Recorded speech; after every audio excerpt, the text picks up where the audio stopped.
Good morning, everybody. It is nice to see you all again, and I just want to begin by acknowledging my supervisory team. Thank you, Emma, Amanda, Casey, and Ruth, for your continued guidance and support. As we all learned from my pre-COC, I earned my Bachelor of Arts degree in English with a concentration in creative writing. I love to read stories, I love to write stories, I love to tell stories. And so today, for my Confirmation of Candidature, I want to tell you all the story of my proposed research project titled An Investigation into the Lived Experiences of Migrant Women Soccer Players.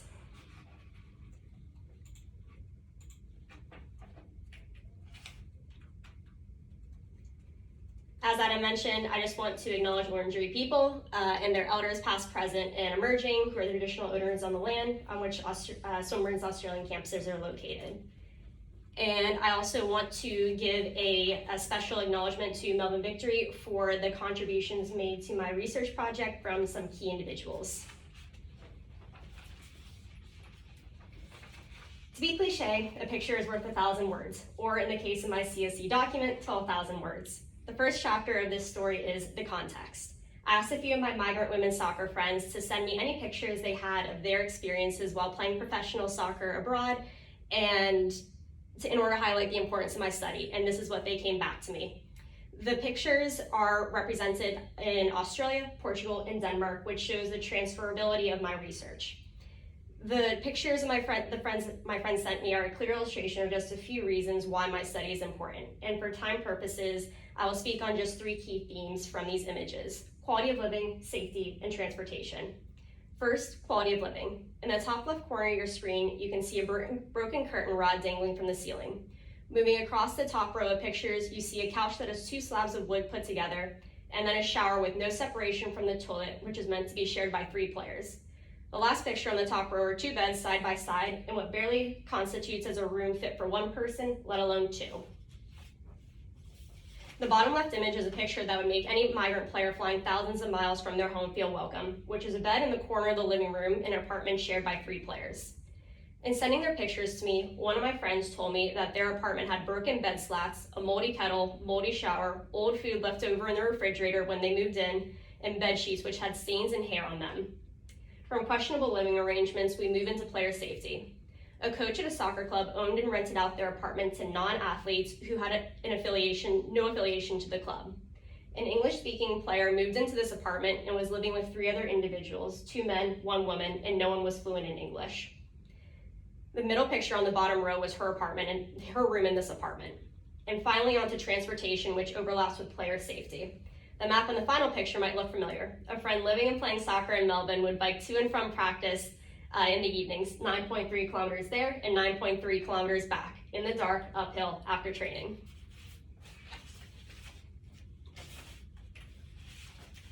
Player contracts are also a matter of concern which my research will inform. I provided 2 examples, one from Greece and one from Israel, for 2 different players to be contracted to play professional soccer. On the left, you can clearly see that while this contract has all the important information, for example, how much the player is to be paid and the duration of the contract, this is no more than an email. On the right, this is an image of the first page of a 40-plus page contract. Important to note that in every page of this contract is the he, him pronoun, and when asked to change to the correct she, her pronoun, the club had asked if it was really necessary, and they never made the changes. I understand that the examples shown to you today are highlighting the poor experiences, and there are many positive experiences that migrant women soccer players also have. It is personal and procedural areas in particular that my research will inform. Since my pre-COC, I've seriously considered and addressed 4 key suggestions from each of you. Highlighting 4 of your suggestions from my COC document, you should be able to see, first, background to the proposed study, second, recruitment and data collection, third, the contribution, how the research translates into policy change, and fourth, a developed literature review, integration of theory, and literature leading towards a well-defined and detailed methodology. At the conclusion of my confirmation of candidature, I would like to take the following 4 steps. First is submit the ethics application, which you all have received a draft copy of, and once approved, conduct semi-structured interviews with the migrant women soccer players in Victoria. Second is develop the social media and Facebook group, complete and submit the ethics application. The timing is to be determined, but can be expected later in 2023. Third is complete my second elective and the final course as part of my student responsibilities while at Swinburne. And fourth is submit an application for consideration for the FIFA Research Scholarship Grant in August. Thank you all for your time. I welcome any questions and suggestions.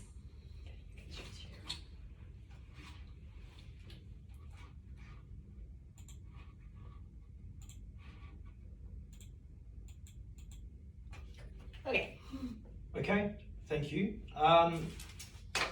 Harry and Melissa, I might see if one of you wants to start with any questions or comments. My questions, like I had a read through the document and the interview questions.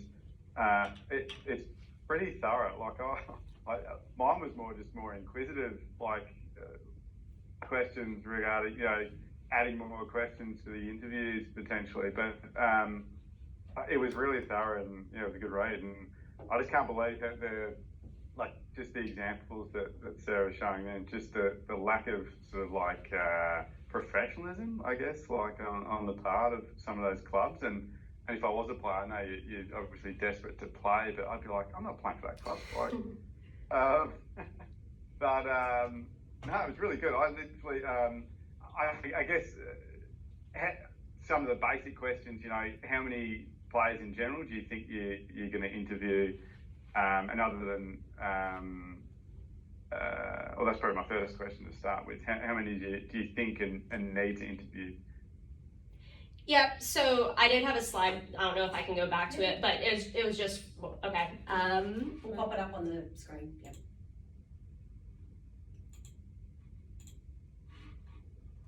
Are y'all able to see it? Can you all say that? Yeah, can see. Yeah, so this is the player population as you all saw from the COC document. So the expected sample that we can be looking at is potentially a fourth, a third, a half is the ideal sample size that we would be looking at of the possible 80 migrant players in any given year in the state of Victoria. I guess one of my other questions is, how do the migrant experiences compare with the local players as well? Are they subjected to similar conditions, or in terms of contractual agreements and all that sort of stuff? Specific to Australia or globally? Yeah, I guess just for the purpose of your project within Australia. Yeah. Well, I know for the local players, they have the benefit of being able to stay with their families, or at the very least of growing up in this area and understanding what they would need to do as far as living, bills, transportation, etc. So I don't know what the local experiences are. I can only speak to my experiences as an international and those experiences of my international friends. And it's just, from my understanding, additional challenges that we have had to face. Yeah.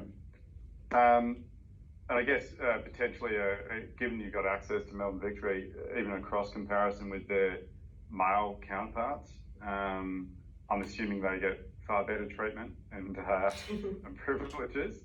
But it could be a good cross comparison within the same club to see the different experiences between the men and female players.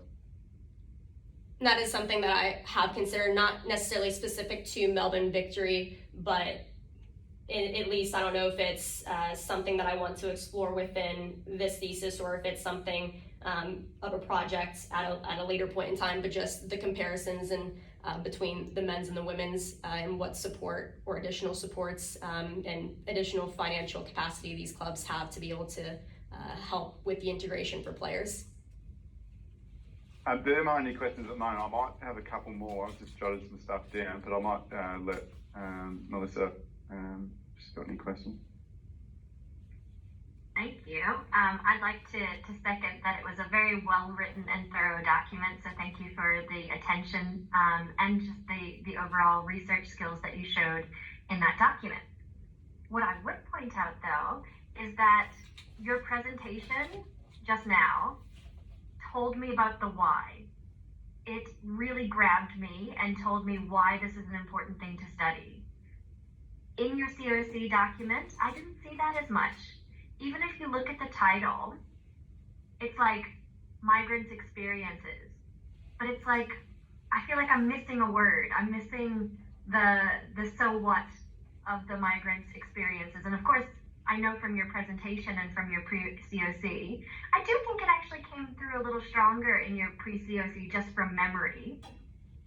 So I think, and I know you don't want to foreshadow the results that you're going to find, but I think you could set the scene a little bit more so. Now tell me about the push and pull framework as the theoretical framework. And the reason I'm asking is because from what I understand, I just read about it then, was like it's the decision making that the migrant players are doing before they come to Australia or before they go on their, before they move. But the questions that you included in your interviews go well beyond the decision making stage. And even the focus of your title is the lived experiences. So I'm wondering if you still think that the push and pull, looking at that pre-decision making, is the best theoretical framework. I think the theoretical framework question is still a work in progress. It's not set in stone. And through the questions, at the very least, what we're trying to uncover is what are the lived experiences of migrant women soccer players. And from the responses that we'll hopefully be able to gather over the course of this next year, that will potentially inform the primary theory or theories that we're looking at within my thesis. But that, at this point in time, theory was the one that we felt most closely aligned with our initial understanding of what my thesis was going to be. Right. And Harry mentioned, I guess, a point of comparison, with Australian players or with the men migrants. I also wondered if there was if another sport was maybe a bit more studied and that you could have kind of used them to set the scene. I don't know if it's like, women in basketball, for example. Did you consider including, obviously you set the scene for the context of soccer in Australia and women so well, and there might not be a lot of space, but I was wondering if you had considered another sport. I have considered another sport, just not to the extent that it was worth including for this COC document at this stage in my development and thought process, but it's still something worth considering for the future. I think for me, the focus has primarily been soccer-based because of what the literature has been informing me with regards to this thesis, primarily with the background being in men's soccer for their literature. But I guess the SLA, I can't remember, labor. Sport what labor. does SLA stand for again? Sport labor migration. Oh, SLM, right. I'm sure that was covered in different sports as well. Yes. So just something to think about if it helps you to set the kind of the so what challenges might you anticipate before you get to the actual data. Absolutely. And I've got one more thing, and it's more of a tip. So I saw that you're going to submit another ethics application for the secondary data collection. Something I learned recently is that if the aims that you include in your ethics application are pretty broad, you can actually submit an amendment as opposed to a whole new application. And I went and looked at yours, and your aims say that you're going to investigate and document the lived experiences. If that's still true for your secondary data collection, that's a ground to submit an amendment, which is much faster and much easier. So just a tip there. And for everyone listening too, make your aims very broad so that you can use it later to submit amendments. Thank you. Okay. Thank you. So a couple of things that probably echo a little bit of what Melissa's just said, and maybe a couple of additional things. So I think, certainly both in the presentation, particularly the practical focus and the why has always been there, and that's been a clear passion for you. I think the generalizability, both in terms of setting that and in terms of how you do your sampling, is going to be really important for the success of this project overall. I think a bit about European basketball, European volleyball, and the massive players that go into those markets as well. So I think there are some other wider examples there, and particularly when you're looking at some of the macro factors in your framework, it may be useful to just take a wider starting point in terms of this migration issue to help you generalise. I think in terms of the research questions, I think it is much clearer now to see the steps, and I think that's the progress we wanted to see in the 9 months, is to say what's the theoretical base, which I think there's still some work to develop that out, but I think the key tenets of what's in the literature chapter is around the mark. The questions themselves, it does feel a little bit like research question 1 is a restating of the overall question, just the lived experience. So I just encourage you to think about teasing that out or presenting that a little bit differently. But no, I think that there's certainly the links to the theory are there, albeit there does need to be, I think, a little bit more development to make sure, particularly your contribution, and that was the other point out of our initial feedback that I went back to the document, and I'm glad you had that slide in here again. It's just really making sure that we're clear on how that's going to tie back to that theory and that contribution. Can you tell me a bit about the obviously the interviews, and you stated 60 to 70 interviews in here as 4.4, which does seem large and ambitious. Whether or not they're focus groups or interviews, it looks a little unclear. So again, things like that, I know you can clear things broadly in an ethics application, but that's likely to flag some questions about which one are you actually looking to do. So we need probably a little bit more detail in there. Can you talk me through the social media facilitated discussion boards? We've probably only got a couple of sentences in there. It may still be a developmental idea, but how does that work, and what's the real benefit of that? Yeah, so is it okay if I go off on a slight digression that gives you a bit of the context for the...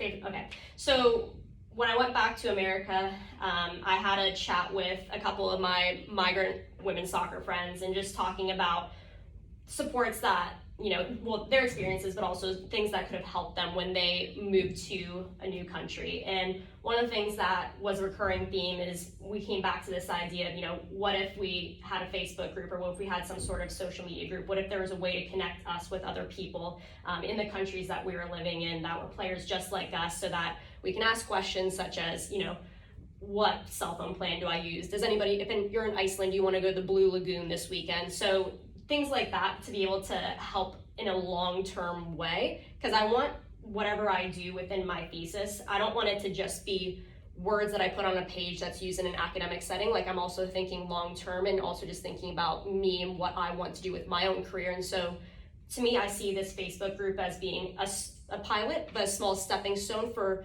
long-standing change that begins here in Australia, to be able to help connect players. But with this Facebook group, as it relates to PhD, it's purposefully designed. All the participants come into this group with the understanding of whatever they're posting is used for research purposes. So that's, I suppose, the important point to note with regards to ethics and the ethical application of this Facebook group. But with this Facebook group, though, unlike in interviews, it gives time for the participants to go back, edit, add to their responses, and so it would be able to provide a much more rich understanding of this topic, and just being able to see what the players are most interested about, what are the things that they're talking the most frequently about. And so that's where I see this Facebook group as one of the strong reasons why we wanted to push for this as being part of our methods. So is it observational, i.e. you're just watching what's going on in this group, or are you actively leading it with a question and answer type format? Because again, that probably what you said in here is that's still a little unclear. For me, like I said, I think that's still at the early stages of what we would like to do, but I would envision it being both, where I'm observing but also participating, where I might potentially ask a question to the group, and that's where I can be able to use their information or the responses that they have to be able to inform my research. Yep. Okay. And so at that stage, it becomes is Facebook the right? Again, just same thing. Is Facebook the right place for that versus another more directed research option, for example? But sure. Yeah, sounds like that is still a little under development. So yeah. But no, look, I think that was probably the main one for me, is just getting a bit more clarity around that method, which it does sound is still quietly developmental. That may inform just a couple of other comments on the ethics application. There's there's some language in there that probably needs to be a little bit more definitive. Are our interviews going to be online or on site? At the moment, I think you say the neutral venue. Like, are they going to be, the detail like that will likely be pretty critical before it goes into the ethics process. There's also some grammatical stuff in there that probably just needs some tidying prior to submission as well. Outside of that, my only other one, and it's probably just touching on the contribution side again, is the development over the 9 months is about the method and what you want to do and the alignment with theory, and I think we've seen progress in those. Just in terms of, again, the contribution, I think now that we've got those kind of research questions set, there's a bit in there about policy and a few other aspects as well. Can you talk a bit about the translation or the contribution as you see it? For the future and what? Particularly from this research, I know you've got future aims and the translation, you've made a few notes around that. Yeah. But just, I guess in terms of the contribution to the theory and the contribution to the practice, what's the sharpest translation of that for you at the moment? Sure, well, like I said, I see it as personal and procedural. So personal speaking to the individual, procedural speaking to the institutions and the organizations.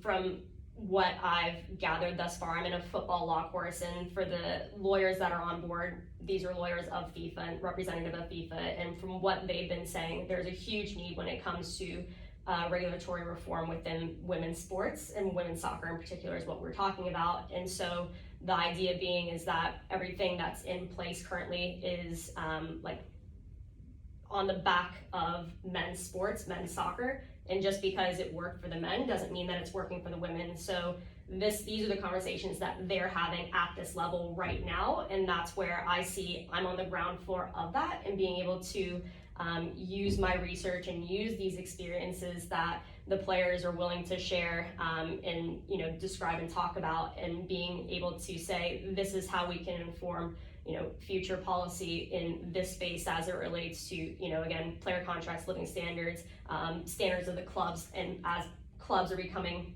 professionalized. If you remember that number for the 211 member associations of FIFA, less than 20 of them are professionalized, have women's soccer teams. And so that number will increase with time. And that's where someone like me, and with the research that I have, that will be informing that space too, specifically as it relates to the professionalization of women's soccer. Mm-hmm. Mm-hmm. Yeah, and I think that's good. And I think there's sort of frameworks like your figure 5, your sort of overall framework of the push and pull. I'd really encourage you to think about how your research will layer into a framework like that, and how that translates to support those aims you've just spoken to. So I think that's a really important point of making sure the frameworks and what draws from the theory can help you with those practical translations, because ultimately this is I like the personal procedural side of things that you set up your presentation with today and used again there, but I think it's obviously really critical from the academic research side that's tied to the theory and helps you with that translation. The last question I've got, and then maybe Melissa and Harry, if there was anything final to close, is just around generalizability. So you talk, which is great, a lot about your personal contacts and friends and close contacts in that space.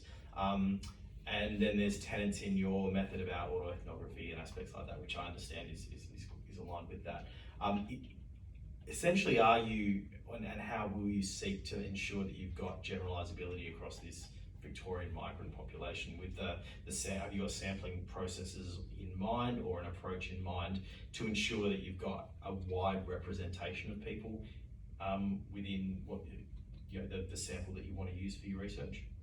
Well, and let me know if this doesn't answer your question. So the sample that we're looking at, migrant women soccer players in Victoria, we know the number of migrant players within A-League, NPL, VPL, State League 1, and so with snowballing we'll be able to locate and hopefully speak with their permission. It's 100% voluntary to be able to do the semi-structured interviews, but with snowballing we'll be able to get as many migrant players with the aim of being, again, 1/4, 1/3, 1/2 for the total population. And so as far as generalizability, I mean, autoethnography in the sense of I have my own experiences, but ethnography in that will be able to collect as many interviews as we can from the total population of the women's soccer players here. Yeah, and that's the piece, isn't it, that you can get a high percentage of the group and the sort of numbers that we're talking about here. It's just really making sure that your net is cast sufficiently to make sure, in this case, potentially everyone's got the opportunity Right. to be part of it Right. via, you know, the networks that you've got in that, but just making sure that it's not a snowballing that only goes so far. It's got to make sure, I think, to be representative is really critical here. Mhm. Excellent. That's my questions. Was there anything else, Harry or Melissa, before we move on to the next stage? I had one more thing that I forgot. Sarah, you didn't cite yourself. You have a publication in this area and you did not put it into your introduction and you didn't cite yourself. If you're not going to cite yourself, who's going to? No, I think that's just something to think about. You know, it's always hard to promote yourself in those ways, but it's actually quite an important skill for an academic to be able to bring their own work into the relevance. Thank you, Melissa. Harry, anything else? Adam, Sorry. Yeah, I've got a few questions just about the interview. So with the interview questions, I didn't have a lot of qualitative experience, and I was involved in a project with Amanda. And one bit of advice, I would heavily pilot on worst case scenario interviewees. So if you're getting like one word answers, and if you're not quite prepared for some of their responses, but you want to lead them somewhere, to not sort of bias, because it's really hard if you're looking for a specific, you know, avenue or route. I would almost have like a chain of events or a brainstorm. You know, if they give me this sort of response, you know, how do I then counteract and shape the interview to sort of push it towards where I want it to go without biasing? So yeah, just be prepared that some of the players, particularly if they're English isn't their first language, if they're going to give you sort of short, brief answers and not really enrich your data, that might be an issue. Short of that, though, I'm just having a look how they all align to the research questions. I think you've covered everything. I'm just trying to think. Do they have visual access to the interview questions, or you're just verbally asking those questions? I think that visually being able to have a printout for the big questions of what I'm looking to or asking or looking to cover. I mean, I think that that's something that's worth considering just to make it as accessible for participants as possible. And as far as, you know, English not being a first language, I know that that's something we talked about for the pre-COC, being able to have support services or a translator available so that if somebody does want to participate, that is something that would be available to them. I was thinking mainly for the sort of elite female soccer players, obviously the financial aspect, like would they have a player manager who could actually read through the contractual agreements and make a good decision for them?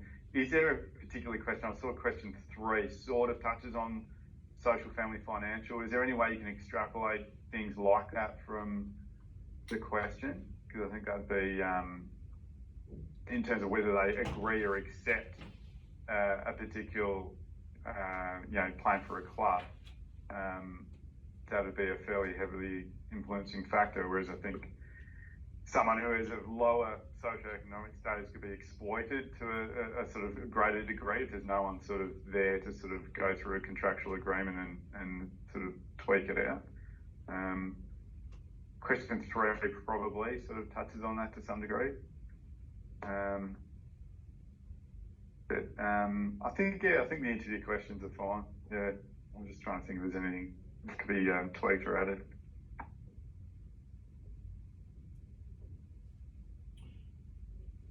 No, I think, I've got nothing at the moment anyway. I was just trying to have a look through. But yeah, just make sure pilot dud interviewees. That's my advice. They give you nothing in return.